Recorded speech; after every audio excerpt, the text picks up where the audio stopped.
ಗಂಡು ಹೆಣ್ಣು ಸಂಖ್ಯೆನ ಹಾಕ್ತಾರೆ ಎಷ್ಟು ಮತದಾನ ಆಯ್ತು ಅಂತ ಹೇಳಿ ಶಾಯಿಯನ್ನ ಹಾಕಿದ ಕೈ ಬೆರಳಿಗೆ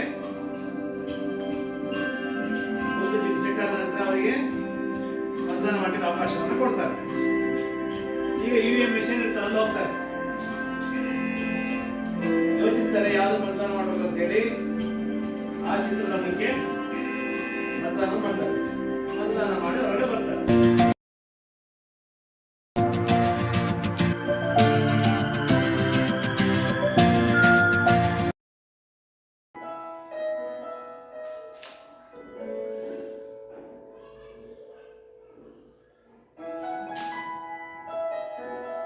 ನೋಡಿದ್ರೆ ಇದರ ಸಸ್ಯಗಳನ್ನ ಆಹಾರ ಪದ್ಧತಿಯಲ್ಲಿ ಸ್ವಪೋಷಕಗಳು ಮತ್ತು ಪರಪೋಷಕಗಳು ಅಂತ ಇದೆ ಅಲ್ವಾ. ಸ್ವಪೋಷಕಗಳು ಅಂದ್ರೆ ಏನು? ನಮ್ಮ ಆಹಾರವನ್ನು ನಾವೇ ತಯಾರಿಸಿಕೊಳ್ಳೋದು.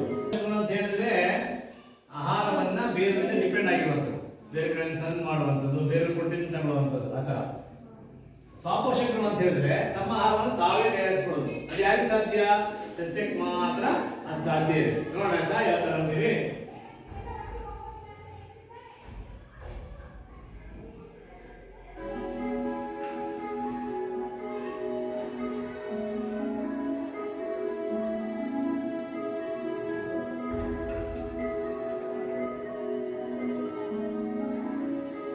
ಸಸ್ಯಗಳು ತಮ್ಮ ಆಹಾರವನ್ನು ತಾವೇ ತಯಾರಿಸಿಕೊಳ್ತೇವೆ ಅಂದ್ರೆ ನಿಮ್ಗೆ ಗೊತ್ತಿದೆ ಅಲ್ವಾ. ಇಲ್ಲೇನಿದೆ? ನೀರಿದೆ, ಇಲ್ಲೇನಿದೆ? ಸೂರ್ಯನ ಬೆಳಕಿದೆ, ಇಲ್ಲೇನಿದೆ? ಕಾರ್ಬನ್ ಡೈಆಕ್ಸೈಡ್ ಇದೆ. ಇದೇನಾಯ್ತು? ಆಕ್ಸಿಜನ್ ಇದೆ.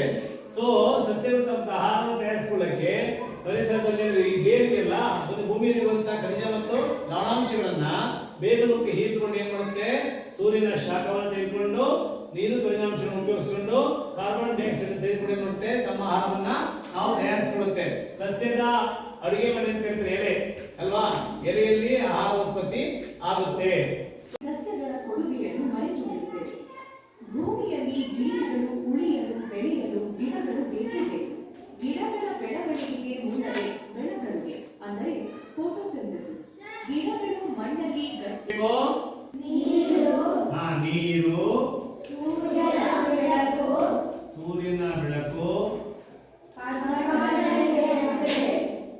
ಸೂರ್ಯನ ಬೆಳಕು, ಕಾರ್ಬನ್ ಡೈಆಕ್ಸೈಡ್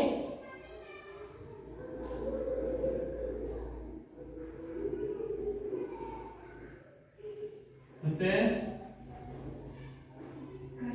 ಖನಿಜ, ಲವಣ ಖನಿಜಗಳೆಲ್ಲ ಬೇಕಾಗುತ್ತೆ. ಇವೆಲ್ಲವನ್ನು ತೆಗೆದುಕೊಂಡು ಏನ್ ಮಾಡುತ್ತೆ? ಸಸ್ಯಗಳು ಆಹಾರ ಉತ್ಪತ್ತಿಗೆ ನಮ್ಮ ಆಹಾರವನ್ನು ತಾವೇ ತಯಾರಿಸಿಕೊಳ್ತವೆ ಅಲ್ವಾ.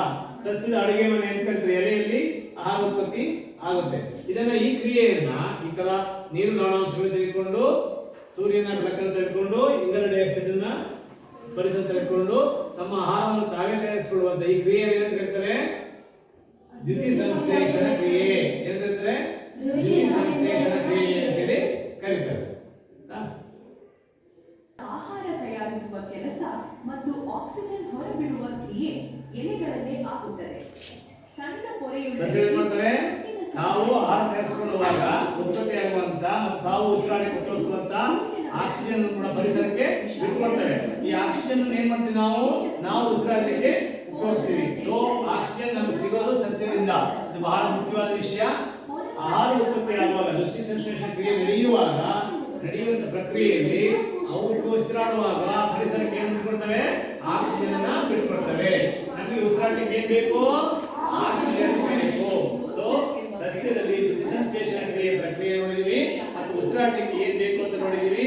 ಏನೇನು ತಗೊಳುತ್ತೆ ಅಂತ ನೋಡಿದೀವಿ. ನೀರು, ಲವಣಾಂಶಗಳು, ಸೂರ್ಯನ ಬೆಳಕು, ಕಾರ್ಬನ್ ಡೈಆಕ್ಸೈಡ್ ಅಂತ ತೆಗೆದುಕೊಂಡು ಸಸ್ಯ ತನ್ನ ಆಹಾರವನ್ನು ತಾವೇ ತಯಾರಿಸಿಕೊಳ್ತವೆ ಅಂತ ನಾವು ನೋಡಿದೀವಿ ಅಲ್ವಾ.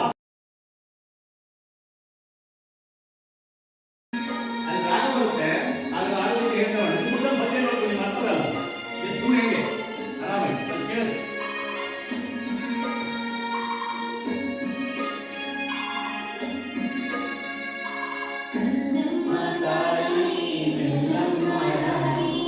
ಎಲ್ಲ